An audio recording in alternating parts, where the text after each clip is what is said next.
जय माँ इंद्राक्षी, जय अम्बे। इंद्राक्षी धाम में दर्शकों आप सभी का हम हार्दिक स्वागत करते हैं। आज के दिन जिन जातकों का जन्म दिवस है, मैरिज एनिवर्सरी, उन सभी को हमारी तरफ से बहुत बहुत शुभकामनाएं। आज हम बताने वाले हैं, कई बार जिस भवन में हम रहते हैं बहुत ज़्यादा हमें बेचैनी महसूस होती है। कई बार ऐसा लगता है कि हम बाहर चले जाएं कहीं, घर में आते हैं तो बेचैनी बढ़ जाती है, घर से बाहर रहते हैं तो कहीं ना कहीं मन प्रफुल्लित रहता है, जबकि ये गलत है। हमारे घर में ज़्यादा मन लगना चाहिए और बाहर ऐसा नहीं होना चाहिए। अब कई बार ये शिकायत हमारे बच्चों में भी हो जाती है कि बाहर बड़ा हंसेंगे खेलेंगे, लेकिन जब घर में आएंगे तो साहब पूछिएगा मत। तो घर में बहुत ज़्यादा कई बार नकारात्मक स्थिति का आना या बेचैनी का आना वास्तु का कारण भी हो सकता है। इस छोटे से अंक को ध्यान से सुनिएगा। आइए पहले आज का हम पंचांग बताएं।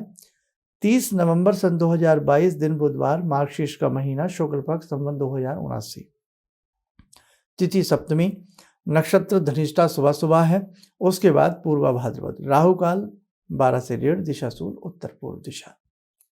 आप बहुत लोग इंतजार में हैं राशि के, और हमें भी बड़ा मन होता है राशि का। थोड़ा सा लेट हो गए, कार्य क्षेत्र थोड़ा सा बढ़ा हुआ है और थोड़ा सा बिजी हैं, व्यस्त हैं, लेकिन प्रयास कर रहे हैं कि भाई, हालांकि 30 नवंबर आज हो गई है, लेकिन हम पूरा प्रयास कर रहे हैं क्योंकि साल का अंतिम महीना है अंग्रेजी वर्ष का, तो उसके चाहे हम थोड़े उपाय करें, लेकिन हम करें जरूर। आइए अब कम टू द पॉइंट पे आते हैं। घर में क्या नकारात्मक ऊर्जा कई बार ऐसी होती है कि घर का माहौल अजीब हो जाता है। कई बार आप किसी नए स्थान पर जाते हैं, नया भवन खरीदते हैं, नए फ्लैट में जाते हैं, वहाँ पर भी आपको कई बार बिल्कुल बेचैनी रहती है, और जब तक वो भवन आप छोड़ नहीं देते आपको चैन नहीं आता, या वो स्थान नहीं छोड़ देते चैन नहीं आता। तो खैर, जगह का तो अपना ऐसा महत्व होता है। कई बार हम किसी स्थान पर चले जाते हैं, बड़ा मन उचाट हो जाता है, और जब उस स्थान से बाहर निकलते हैं मन खुश हो जाता है। तो भूमि का असर व्यक्ति के ऊपर आता है। अब एक ध्यान रखना, कई बार हम उस भवन में 10 साल 20 साल बड़े अच्छे से रहे, और उसके बाद अचानक पता नहीं क्या हुआ कि मन हमेशा वहाँ रहने से उष्टा उष्टा रहे, मन हमेशा उदास उदास सा रहे, अशांत अशांत सा रहे, तो मान लेना कोई नकारात्मक ऊर्जा प्रवेश कर गई है। कहीं ना कहीं कोई वास्तु का बड़ा दोष वहाँ पर शामिल हो चुका है। अब पहचानेंगे कैसे? कई कारण हैं।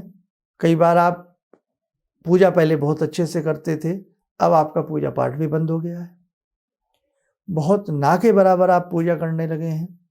पहले आप गौशाला चले जाते थे, दान पुण्य करने लगते थे, अब वो सारी चीज़ें धीरे धीरे सुस्ती आ गई, आलस्य आ गया है, कुछ भी कहें मन में आता ही नहीं। आता है, अंदर से आता है, मुझे ये करना चाहिए, वो करना चाहिए, सुबह उठूं, मंदिर जाऊं, पूजा करूं, फलाना, बहुत सारी बातें, लेकिन प्रैक्टिकली किसी चीज को कर नहीं पाते।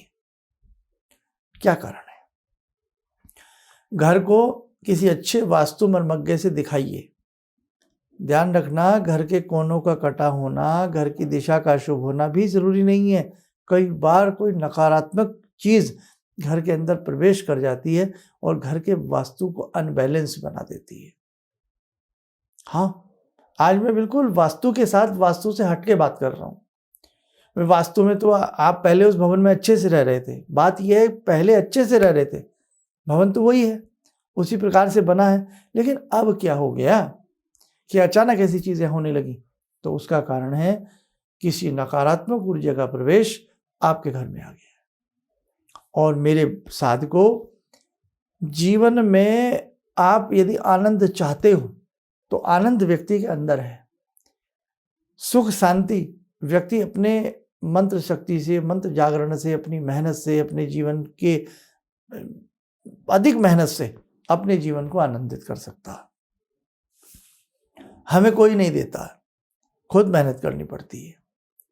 अगर आज हमें विरासत में भी कुछ मिला है ना, तो पूर्व जन्म की कोई हमारी अच्छी कमाई है जिसकी वजह से हमें विरासत में कुछ मिला।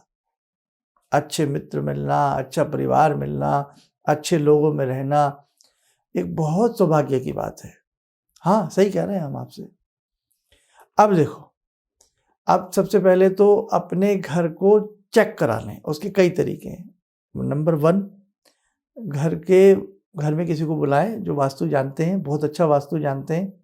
वो घर की ऑरा को भी देख लेते हैं, आपके घर की ऑरा कैसी है। सब कुछ सही है, लेकिन कई बार सूर्य की जो किरणें घर में बराबर नहीं है।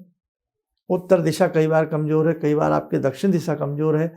पहले दक्षिण दिशा अच्छी थी, अब वहाँ से उठा करके कोई सामान आपने चेंज कर दिया। घर वही है, पहले आनंद था, लेकिन कुछ चेंजिंग हुई घर में तो भी दिक्कतें बढ़ गई।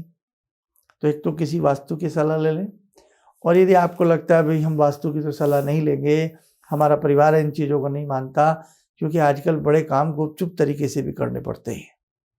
मतलब कि भाई घर में नहीं मानते, बहुत लोग तो ऐसे हैं भगवान को ही नहीं मानते, वेदों को नहीं मानते, सत्य सनातन धर्म में जन्म जरूर लिया है, लेकिन कहते सब अंधविश्वास है। अब क्या करोगे आप? उनसे लड़ोगे थोड़ी, परिवार में लड़ा थोड़ी जाता। तो उस स्थिति में तो हमें फिर चुपचाप पूजा करनी पड़ती है, उपाय करने पड़ते हैं, किसी से पूछना पड़ता है। तो घर में कोई आकर के वास्तु चेक करे तो सबसे अच्छा, नहीं तो फिर आप एक काम करें, अपने घर में जहां आप ज़्यादातर समय बिताते हैं, जिस कमरे में समय बिताते हैं, उस कमरे की पूरी वीडियो बना करके किसी मर्मज्ञ को जाकर के दिखावें, उसकी और आपका एक मेन गेट। अब मेन गेट में अगर आप किसी बिल्डिंग में है, टेरेस में, तो वहाँ उस बिल्डिंग का जो अपना मेन गेट है आपके वाला, आपका 2nd फ्लोर है, 3rd फ्लोर है, आपके फ्लोर का गेट, उसका फोटो 2 चीज़ होगा। नहीं तो अपने हाथ की फोटो भेजें, उससे भी घर के वास्तु का सब कुछ पता लग जाता है, क्योंकि उस नेगेटिव एनर्जी का प्रभाव आपकी हथेली में, रेखाओं में भी आपको नज़र आएगा, जो इन सब चीज़ों को करते हैं। हमारे पास जब आप लोग कॉल अपॉइंटमेंट लेते हैं तो कई बार ग्रह आपके सारे सही होते हैं, लेकिन जब जो आप फोटो हाथ वाला भेजते हैं उसे देखते हैं, समझ में आ जाता है कुछ नेगेटिव बातें हैं, कुछ नेगेटिव ऊर्जा है। अब आप कहोगे साहब हम तो इतना भगवान का नाम लेते हैं। देखो भैया, जहाँ आप भगवान का नाम लेते हैं, बहुत अच्छे से पूजा पाठ करते हैं, वहाँ तो ऐसा कुछ हो ही नहीं सकता। वहाँ कोई ग्रह चाल आपको तंग कर सकती है, लेकिन कोई नकारात्मक ऊर्जा आपको तंग नहीं कर सकती। अब हमें इसके लिए उपाय क्या करना चाहिए? उपाय आप नोट कर लें। एक काम करें, आप 5 माला गायत्री मंत्र की गढ़ें, सामने कटोरी में थोड़ा जल डाल लें और उसमें 5 चम्मच गंगा जल डाल लें। 5 चम्मच गंगा जल डाल लें। रविवार छोड़ करके 2-4 पत्ते उसमें तुलसी के डाल लें, सामने रखें। 5 माला गायत्री की करें और गायत्री कवच पढ़ें या दुर्गा कवच पढ़ें। इंद्राक्षी माता का होता है ना दुर्गा कवच, वो आप पढ़ें। उसके बाद उस जल को थोड़ा भोजन वाले, जो भोजन बनाते हैं, आटा बनाते हैं, सब्जी बनाते हैं, उसमें डाल लें, लेकिन वेज में, नॉन वेज में नहीं, ध्यान रखना। और थोड़ा जल का घर में छींटा दें 40 डेज, 40 दिन। अगर नकारात्मक कोई भी चीज़ है, बिल्कुल उस घर से धुल जाएगी, दूर चली जाएगी। एक गाय का गोबर सुखा लें या उसका कंडा मिल जाए, बाजार से लाओगे, कहीं से लाओगे, कोई विश्वास नहीं उसमें गाय का गोबर है या भैंस का गोबर है, कुछ नहीं कह सकते। गाय हो, देसी गाय हो, उसका ले आएं, सुखा लें और उस पर आप क्या करें, गूगल, कपूर, सफ़ेद चंदन और थोड़ा भोजपत्र, अमावस्या को, पूर्णिमा को और हर मंगलवार को और रविवार को, 4 दिन, अमावस्या, पूर्णिमा, मंगल और रवि, हर महीने 3-4 महीने उस पर धुनी बना करके जला लें, चाहे थोड़ा सा उसमें घी डाल लें, कपूर डाल लें शाम के समय, और एक बार दुर्गा कवच पढ़ दो। आप 2-4 महीने करके देखो, हम आपको पूर्ण विश्वास दिलाते हैं उस घर में आनंद आने लगेगा आपको। और भैया फिर भी आपको लगे कोई बात नहीं बन रही है, तो फिर उसके लिए किसी मर्मज्ञ से आप मशवरा लें। मैंने कई लोग ऐसे भी हमारे पास कॉल आते हैं कि शर्मा जी हमारे घर में खून के छींटे आते हैं। आप यकीन करोगे ऐसा हो सकता है, लेकिन ऐसा होता है। हमारे छत पर धूम धड़ाम धड़ाम धड़ाम चलने की आवाज़ आती है, ऐसा भी होता है। हमारे घर में कई बार कुछ गलत चीज़ें पड़ी हुई मिलती हैं, ऐसा भी होता है। हमारे घर में कई बार पक्षी मरे हुए ज़्यादा मिलते हैं, ऐसा भी होता है। कई बार ईंट पत्थर हमारे घर में वो मिलते हैं, ऐसा भी होता है। नहीं था कुछ भी, अचानक पड़ा मिलता है। दरवाजे के बाहर कुछ अजीब सी चीज़ें पड़ी मिलती हैं। तो है बहुत कुछ गोलमाल, लेकिन समय रहते अगर इन सब चीज़ों का उपाय हो जाए, इलाज हो जाए तो लाभ मिलता है। एक ध्यान रखना, 114 मुखी रुद्राक्ष हो या शिव परिवार रुद्राक्ष हो या 9 मुखी के 9 रुद्राक्ष जो हम पहनते हैं, ये भी बहुत अच्छे होते हैं। घर में भगवती का यंत्र, काली का यंत्र हो, माँ भगवती बगला का यंत्र हो, 10 महाविद्याओं में किसी भी एक महाविद्या का यंत्र घर में होना चाहिए। नहीं तो जैसे हम संस्थान में आपको बताते हैं, अंबिका यंत्र। अंबिका यंत्र का जो मंत्र है वो अपने आप में चमत्कारिक है। सतोगुणी काल का 12 वर्ष कुमार, 1 मई परमेश्वरी, 14 भवन द्वार, है ना। तो ये बड़ी ऐसी चीज़ें हैं, अगर इनका सहारा लेंगे आप तो आपके घर में इस प्रकार की चीज़ें नहीं हो सकती। देखिए, फिर भी मैं कहूँगा आप 1-2 महीना जो मैंने उपाय बताए हैं, गायत्री मंत्र की 5 माला, जैसे जल से बताइए, गाय के गोबर के कंडे से गाय के कंडा जला करके वो धुनी बताइए, आप करके देखो। अब आज समय क्या आ गया, कोई करना नहीं चाहता। आपने देखा ना चारों तरफ कैसे कैसे भीड़ लग रही है, मेले लग रहे हैं, मतलब करना कोई नहीं चाहता। बस हमें करना कुछ ना पड़े, सब कुछ मिल जाए। कोरे कागज पे लिख लीजिएगा, अपना उद्धार। आप जिस घर में रहते हैं ना, वहाँ छोटा सा आपने पूजा घर बनाया हुआ, आपका उद्धार उस पूजा घर से हो सकता है, कहीं भी भटकने से नहीं होगा। इसलिए मैं सनातन धर्म के नाते अपने सभी बच्चों को, अपने सभी पाठकों को, साधकों को, दर्शकों को रोज यही संदेश देता हूँ कि बेटा, अपने जो आपके घर में पूजा है ना, भगवान हैं, वो वहीं हैं। आप उन्हें बहुत अच्छे से मानना शुरू करें, अपना गुरु मंत्र लें, गुरु दीक्षा लें, बहुत अच्छे से उनकी पूजा करनी शुरू करें, आपको लाभ मिलता ही चला जाएगा और परमानेंट लाभ मिलेगा। आपको कहीं भटकने की आवश्यकता नहीं होगी।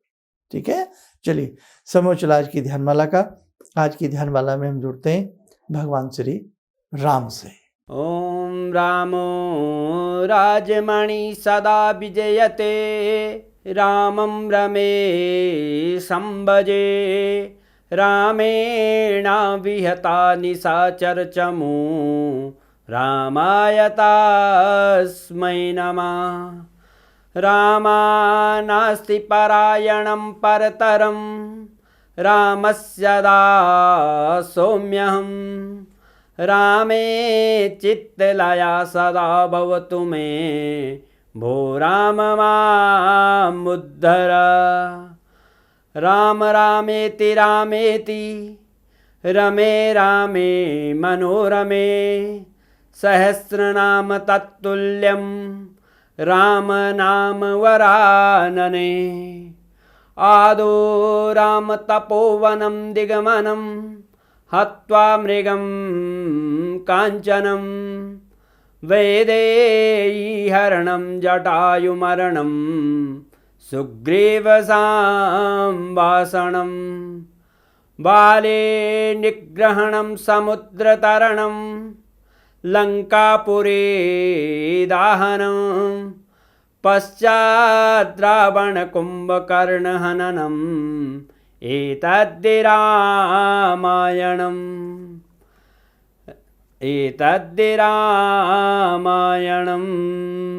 कवच बना लें, ध्यान करें, श्री राम जी का शुभ आशीष हम सबके ऊपर बरस रहा है।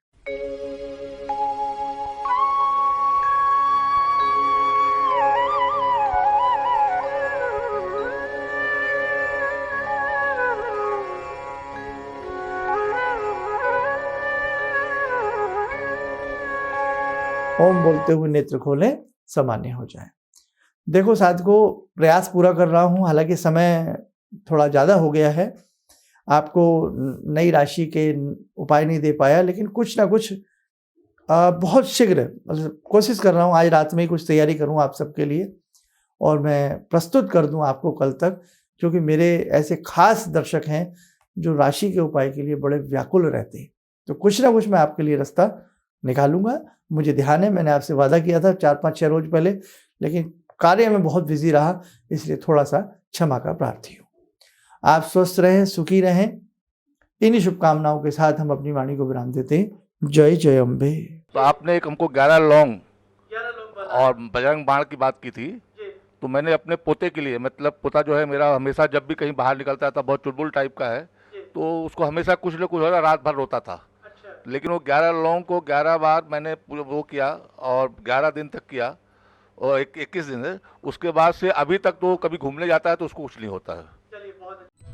किसी भी समस्या के समाधान के लिए मिले प्रसिद्ध हस्तरेखा एवं वास्तु विशेषज्ञ प्रोफेसर धर्मेंद्र शर्मा जी से। नोट: शिविर में भाग लेने हेतु एवं व्यक्तिगत रूप से मिलने के लिए कॉल करने का समय सुबह 10 बजे से शाम 6 बजे तक। हमारे विभिन्न ज्ञानवर्धक कार्यक्रम देखने के लिए आप हमें अभी सब्सक्राइब करें, बेल आइकन को प्रेस करें ताकि आप देख सकें हमारा कार्यक्रम सबसे पहले। और अधिक जानकारी के लिए फेसबुक पेज को लाइक करना न भूलें।